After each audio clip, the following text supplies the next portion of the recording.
¿Qué? Mira, ¿qué liburuak Teresa?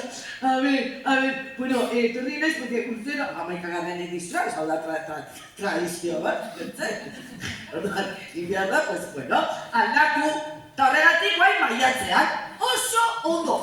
Ezin dira gauzak perpetuoki Teresaren Baiek eta haren bidea jarraitu duten ikertzaileek urte hauetan guztietan gure iruditeria eta analisi gaitasuna garatu eta aberastu dute.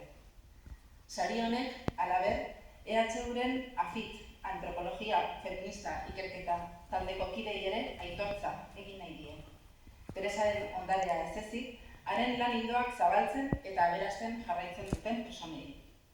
Gaur egungo Euskal Antropologia Feministak tresnak ematen dizkigu gure errituak, gure jaiak eta gure gizarteak aztertzeko. Batzuek errealitate espankoak ikusi nahi zituzten tokian, haiek ariari tira egin diote.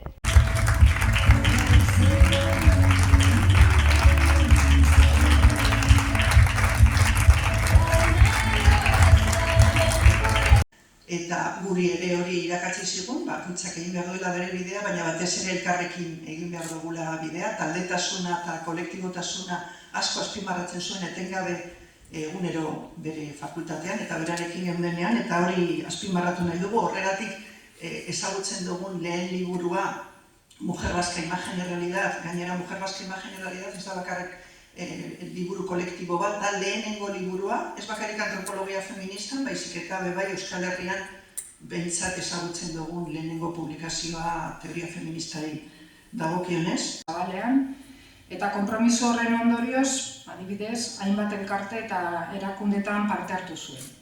Besteak beste, Eusko Ikaskuntzan edo Jakin. Bestalde, nik uste dut interesgarria